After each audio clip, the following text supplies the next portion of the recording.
রহমানির রহিম। আসসালামু আলাইকুম। সম্মানিত ভিউয়ার্স, সম্মানিত উপস্থিতি।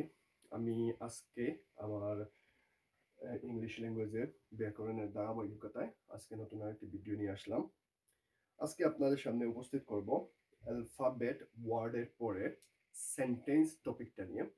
তো সেন্টেন্স টপিকটা সত্যিকার অর্থে অনেক লম্বা একটা ব্যাপার, লম্বা একটা টপিক। সেই সম্পূর্ণ টপিকটা এই ভিডিওতে বা আজকের ভিডিওতে শেষ করতে পারবো না, যেহেতু আমি চাই না খুব বেশি লম্বা হোক ভিডিও। সেই জন্য আমি এক টপিক নিয়ে একই ভিডিওতে সম্পূর্ণটা শেষ করার চেষ্টা করব না। আমি চেষ্টা করব দুইটা অথবা তিনটা ভিডিওতে সম্পূর্ণ সেন্টেন্স টপিকটা শেষ করার। সো যাই হোক, আমরা শুরু করি। প্রথমে দেখা যাক কতটুকু শেষ করা যায় বা কতটুকু আলোচনা করা যায়। তার পরবর্তীতে আবার নতুন ভিডিও সেন্টেন্সের জন্য নিয়ে আসবো ধারাবাহিকভাবে। যাই হোক, স্টার্ট। আমরা জানি sentence, S E N T E N C, E sentence শব্দের অর্থ আমরা সবাই জানি মোটামুটি। যারা ইংলিশ জানে না, যারা তারাও মোটামুটি কম বেশি জানেন যে সেন্টেন্স শব্দের অর্থ বাক্য। সো বাক্য জিনিসটা কি? বাক্য জিনিসটা হলো যদি কয়েকটি ওয়ার্ড যদি কয়েকটি ওয়ার্ড সুন্দরভাবে মিলিত হয়ে একের পর এক সাজিয়ে অর্থ প্রকাশ করে, তখন তাকে আমরা সেন্টেন্স বলি। আর যদি অর্থ প্রকাশ করে না, অর্থাৎ সম্পূর্ণ অর্থ প্রকাশ করে না বা মনের ভাব প্রকাশ করে না, তখন তাকে আমরা সেন্টেন্স বলতে পারি না। এজ এন এক্সাম্পল, আমি যদি লিখি আই ইট রাইস,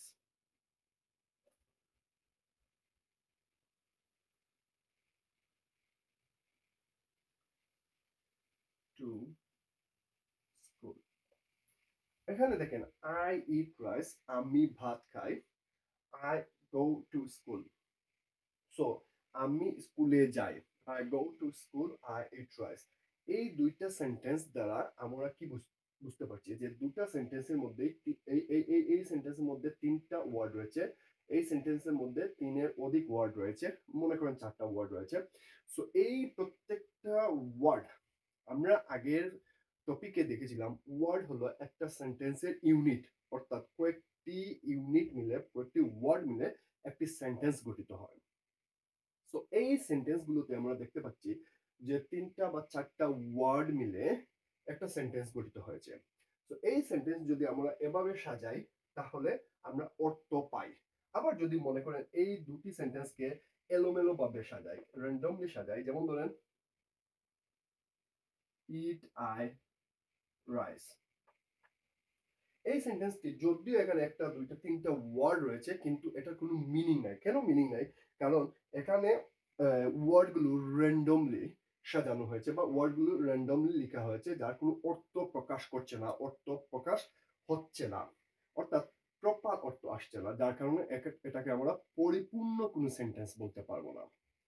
সো আমরা এখানে জানলাম যে সেন্টেন্স জিনিসটা হলো যদি এক বা একাধিক বা একের অধিক, দুই বা তিন বা চারটা পাঁচটা ছয়টা যাই হোক না কেন, একের অধিক শব্দ মিলে একটি অর্থ প্রকাশ করে, পরিপূর্ণ অর্থ প্রকাশ করে বা মনের ভাব প্রকাশ করে, তখন আমরা তাকে সেন্টেন্স বলি।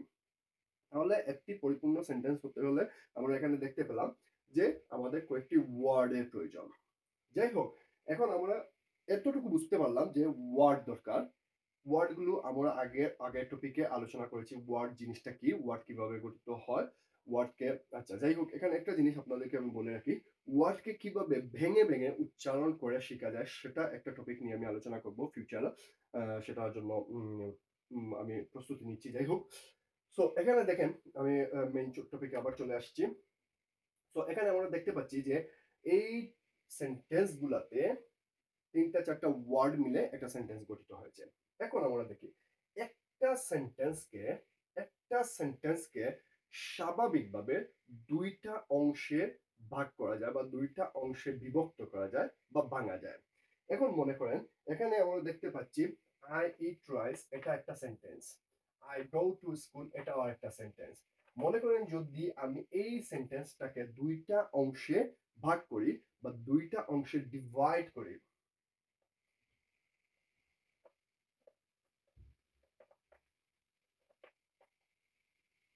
এই সেন্টেন্সটাকে এখন আমরা দুইটা অংশে ডিভাইড করব।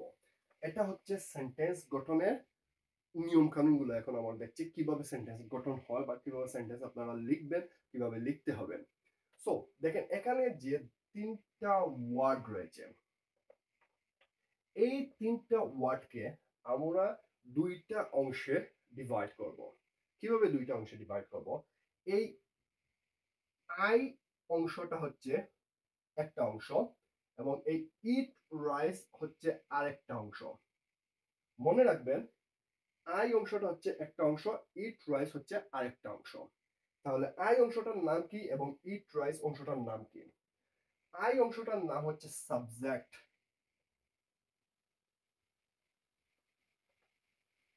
এবং ইট রাইস এই অংশটার নাম হচ্ছে প্রেডিকেট।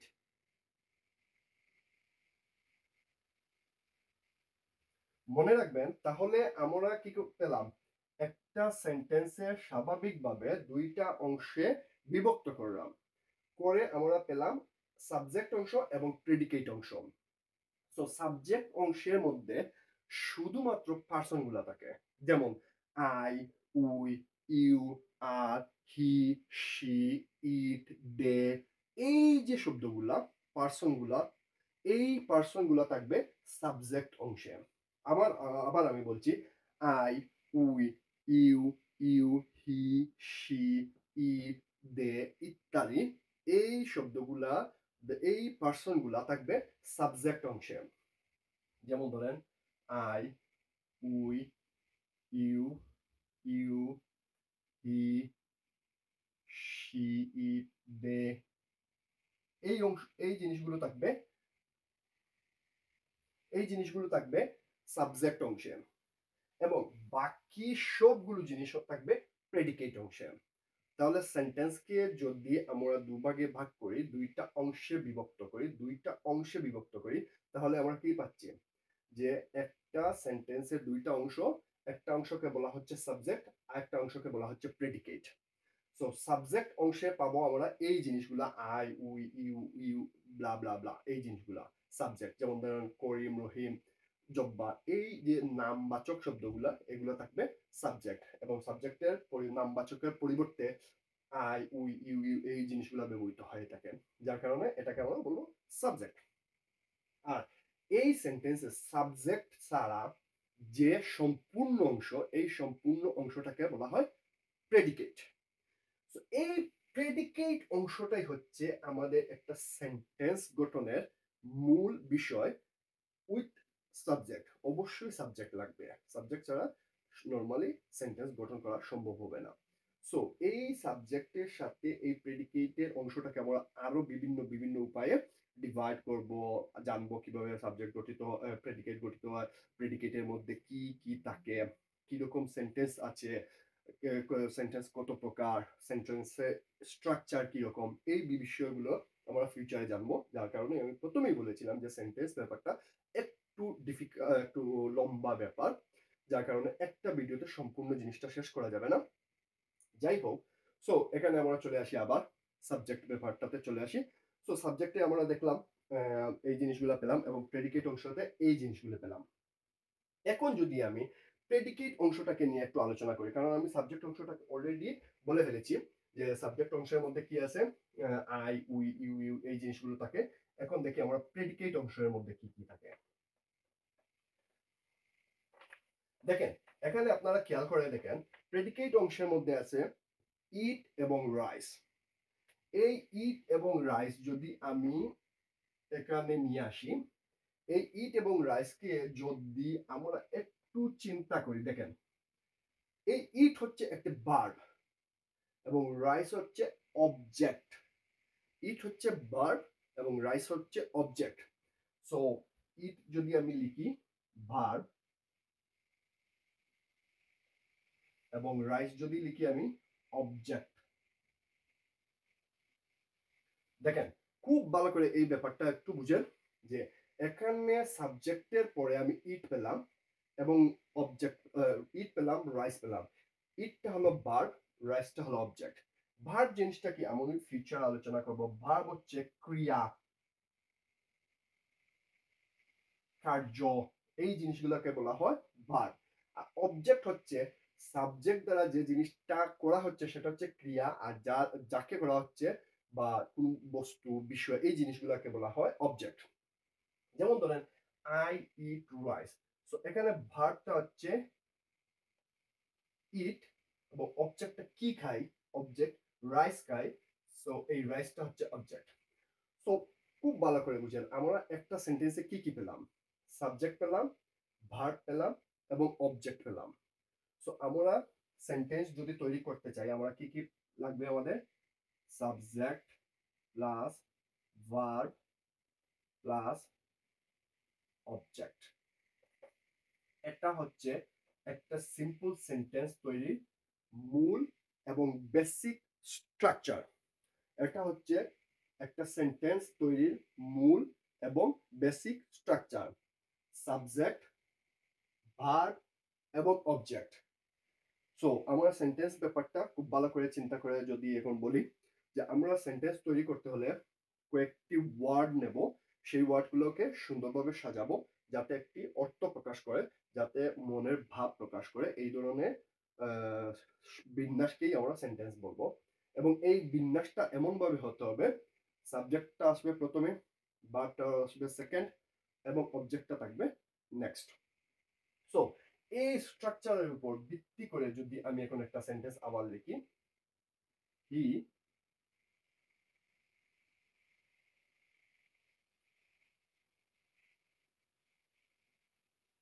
রাইটস এ লেটার, দেখেন এখানে হিটা হচ্ছে সাবজেক্ট,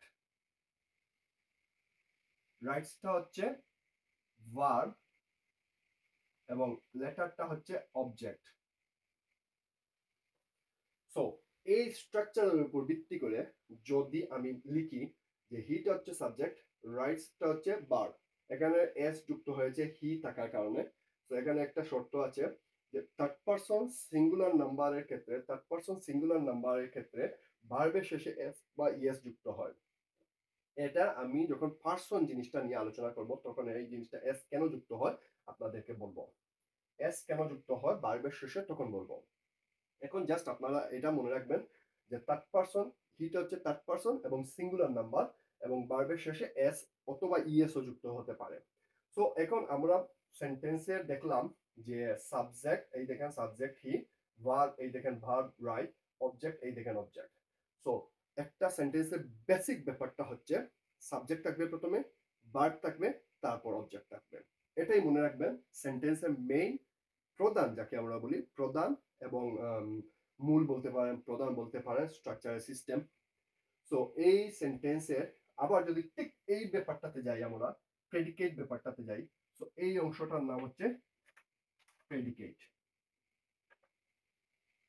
আর এই অংশটা তো আগেই আমি বলেছিলাম সাবজেক্ট। সো আমরা দেখতে পাচ্ছি যে সাবজেক্ট কিভাবে আসে, প্রেডিকেট কিভাবে আসে, প্রেডিকেটের মধ্যে কি কি থাকে, প্রেডিকেট কখন কিভাবে হয়, এই জিনিসগুলা। সো সেন্টেন্স এই টপিকটা নর্মাল স্ট্রাকচার, এটা হচ্ছে সেন্টেন্সের একেবারে বেসিক স্ট্রাকচার, বেসিক আলোচনা এই জিনিসটা। এখন এই বেসিকের উপর ভিত্তি করে, এই স্ট্রাকচারের উপর ভিত্তি করে আপনি প্রচুর সেন্টেন্স লিখতে পারবেন। যেমন ধরেন আপনি যদি লিখেন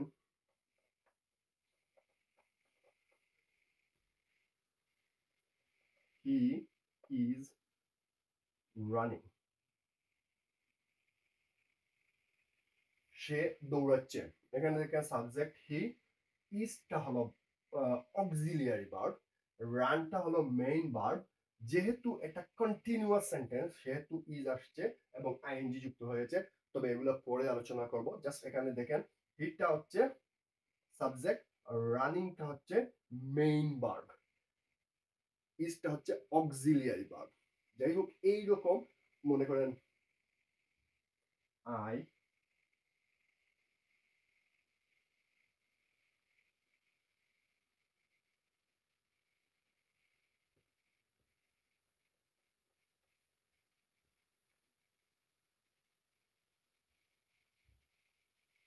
দেখেন আইটা হচ্ছে সাবজেক্ট, রানটা হচ্ছে ভার্ব, এখন এখানে আসবে অবজেক্ট। এই সেন্টেন্সের মধ্যে মনে করেন আপনি অবজেক্ট যদি না পান সমস্যা নাই, আমি দৌড়াচ্ছি, আমি খেলছি, আমি যাচ্ছি। এই যে স্ট্রাকচার, সো আমরা মেইন ব্যাপারে চলে আসি আবার। Subject, subject plus predicate. Predicate অংশের মধ্যে কি আছে? ভার্ব আছে, অবজেক্ট আছে। যদি ভার্ব থাকে এখানে, তাহলে অবজেক্ট যদি থাকে তাহলে এখানে আমরা অবজেক্ট বসাবো। ভার্ব যদি থাকে তাহলে এই যে ভার্ব। এখানে অক্সিলিয়ারি ভার্ব, সেটা নিয়ে আমি পরে আলোচনা করব অক্সিলিয়ারি ভার্ব কেন আসছে। যাই হোক, সো এটা হচ্ছে সেন্টেন্সের মেইন এবং বেসিক ব্যাপার। সেন্টেন্সের নেক্সট, এখানে সেন্টেন্সের বেসিক ব্যাপারটা এখানে শেষ সত্যিকার অর্থে। তো সেন্টেন্সের নেক্সট যে জিনিসগুলো আমি আলোচনা করব, সেন্টেন্সের টাইপস অফ সেন্টেন্স। সেন্টেন্স কত প্রকার হতে পারে,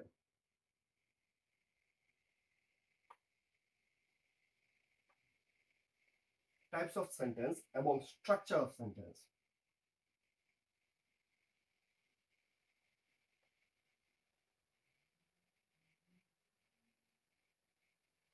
চেষ্টা করব টাইপস অফ সেন্টেন্স এবং স্ট্রাকচার অফ সেন্টেন্স এই দুইটা একসাথে আলোচনা করা, তবে সম্ভব নাও হতে পারে।